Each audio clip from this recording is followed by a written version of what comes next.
Hello guys, मैं doctor Ravi Kumar राजन। आज आप लोग के साथ एक कैलकुलेशन शेयर करने वाला हूं जिसको कहते हैं हम लोग एमटीटी ऐसे कैलकुलेशन। ओके, तो इसमें हम लोग परसेंटेज साइटोटॉक्सिसिटी कैसे निकालें।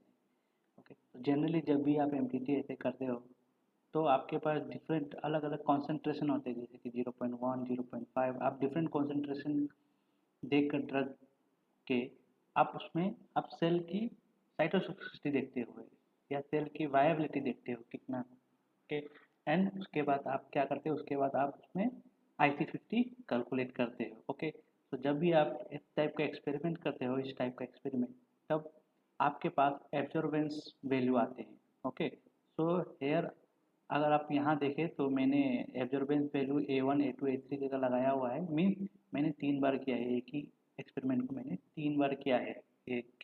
ये दिखाता है कि मैंने ट्रिप्लिकेट ट्रिप्लिकेट मीन्स 3 बार किया है एक ही एक्सपेरिमेंट को। ओके, तो ये आपको जहाँ भी आप प्रस्तुत करेंगे पेपर, आप कहीं भी जाएंगे तो ये आपको पूछा जाएगा कि आपने कितने बार किया है। तो जनरली हम लोग 3 बार करते हैं ट्रिप्लिकेट सेल लाइन्स के केस में। ओके, तो हमारे पास कॉन्सेंट्रेशन है यहाँ पे 0.1 से 100 तक, फिर एक है कंट्रोल और एक है ब्लैंक। ओके, और सबका एब्जॉर्बेंस है यहाँ पे। ओके, तो कंट्रोल मीन्स कंट्रोल में हम क्या करेंगे, यहाँ पे आपका सेल होगा आपके, लेकिन वो आपको कोई भी ड्रग से ट्रीटमेंट नहीं किया जाएगा कंट्रोल में। ओके, सेल रहेगा लेकिन कोई भी ट्रीटमेंट नहीं किया जाएगा। और ब्लैंक में आपका कुछ भी नहीं रहेगा, सेल भी नहीं रहेगा, और आपका कोई भी सेल के अलावा बाकी सब यहीं पे रहेंगे, जैसा कि आपका डीएमए तो हो गया, जो कि आप ड्रग को डिजोल्व करने में यूज़ करते हैं, मीडिया हो गया, एंटीबायोटिक हो गया, सब रहेगा ब्लैंक में, लेकिन उसमें सेल नहीं रहेंगे। ओके, तो कंट्रोल में आपका सेल रहेगा, बट उसमें हम लोग ड्रग ट्रीटमेंट नहीं करेंगे। ओके, तो ये आपका कोई भी ड्रग है, मान लीजिए 0.1 से 100 माइक्रोमोलर तक आपने कंसंट्रेशन लिया कोई भी ड्रग का। ओके, सो नाउ अब हम लोग इसका मीन फाइंड आउट करेंगे। ओके, सो ये जो एब्जॉर्बेंस मिलेगा आपको, अब इसको लेकर हम लोग इसमें मीन फाइंड करेंगे। तो मीन का वैल्यू लगाइए, इसमें मीन कैसे फाइंड करेंगे, इक्वल्स टू एवरेज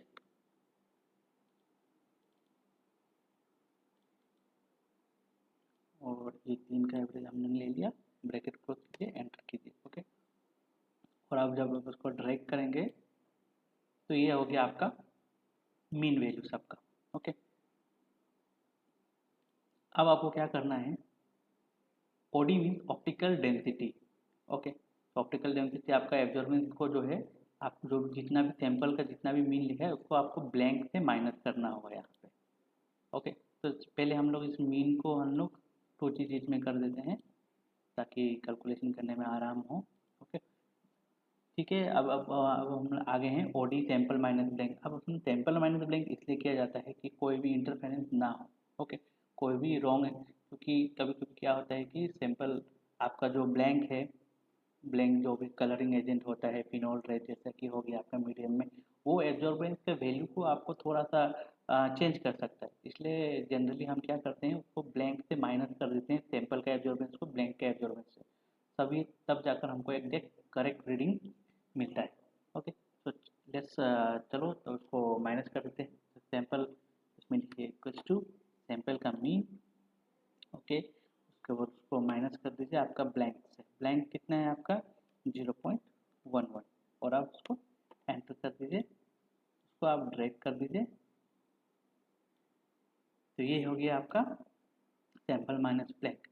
अब हम कैलकुलेट करेंगे यहाँ पे optical density sample minus blank और कंट्रोल माइनस ब्लैंक। ओके, तो कंट्रोल माइनस ब्लैंक यहाँ पे हम लोग एक लगा लेंगे, एक अलग से सी माइनस बी, इसका वैल्यू हम लोग लगा लेंगे यहाँ पे। सी माइनस बी कितना होगा आपका, इक्वल्स टू आपका कंट्रोल माइनस ये आपका ब्लैंक।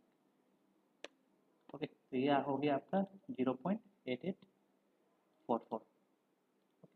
तो अब हम लोग इसमें जो फॉर्मूला है, ये जो भी आपका परसेंटेज सेल वायबिलिटी का करने का फॉर्मूला है, तो उसमें आप क्या करेंगे, पहले ओडी ओडी आप सैंपल माइनस ब्लैंक का ले लेंगे, इक्वल्स टू आप सैंपल माइनस ब्लैंक का ओडी ले लिया, उसको आप डिवाइड कर देंगे OD control minus blank.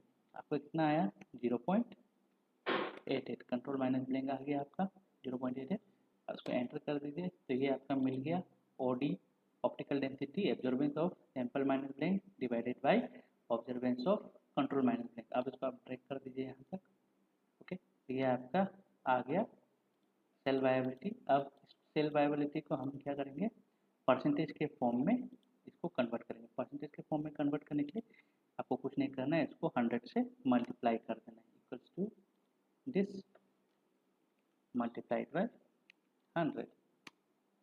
Okay, अब इसको आप ड्रैग कर लीजिए, तो आपका ये मिल गया। देखिए 89.91 ये सब मिल गया आपका। अब परसेंटेज साइटोटॉक्सिसिटी अगर इससे निकालना है तो आपको कुछ नहीं करना है, सबको 100 से माइनस कर देना है। ओके, क्योंकि आपका जो मैक्सिमम साइटोटॉक्सिसिटी हो सकता है या मैक्सिमम परसेंटेज वायबिलिटी हो सकता है वो 100%। तो इसको आप करेंगे equals to 100 minus percentage viability. अब आप एंटर कर देंगे और आप इसे ड्रैग कर दीजिए। ओके, तो ये हो गया आपका percentage toxicity. Okay, percentage cytotoxicity.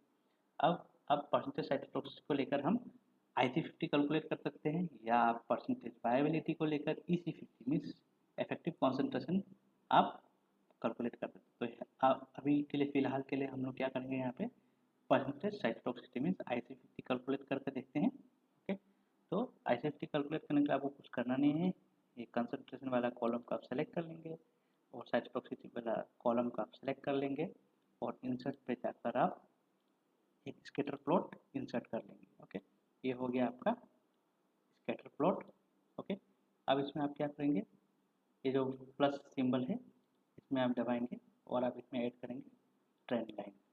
Okay, इसमें ट्रेंड लाइन ऐड करने के बाद में आप क्या करें, ट्रेंड लाइन को जब आप डबल क्लिक करेंगे ट्रेंड लाइन पे तो आपका ये फॉर्मेट ट्रेंड लाइन एक छोटा सा पॉपअप ओपन हो जाएगा, जिसमें आपको डिस्प्ले इक्वेशन ऑन चार्ट को चेक करना है और display R² value on chart को चेक करना है। ओके, इससे आपका इक्वेशन यहाँ पे आ जाएगा। अब इसी के हेल्प से हम लोग क्या करेंगे, यहाँ पे IC50 कैलकुलेट करेंगे। इनहिबिशन कंसंट्रेशन 50% मीन्स आपका कितना कॉन्सेंट्रेशन में आपका 50% ऑफ पॉपुलेशन में साइटोटॉक्सिसिटी आपने इंड्यूस हो गया है।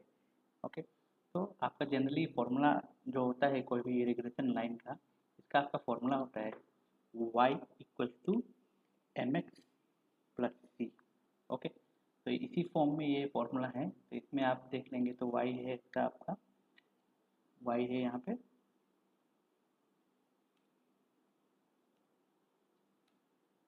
y यहाँ पे है y = mx।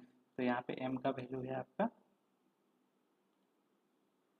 0.7009 और c का वैल्यू है यहाँ पे आपका 13.509।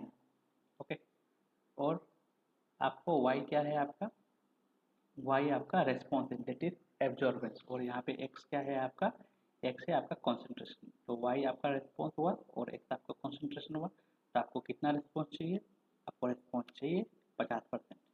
ओके, इन 50% पॉपुलेशन आपको 50% IC50 मीन्स 50% पॉपुलेशन शुड आपका जिसमें साइटोटॉक्सिसिटी इंड्यूस हुआ है। तो आपका y वैल्यू क्या हो गया, आपका रेस्पॉन्स आपको चाहिए 50%। अब आपको क्या फाइंड करना है, आपको कॉन्सेंट्रेशन फाइंड करना है।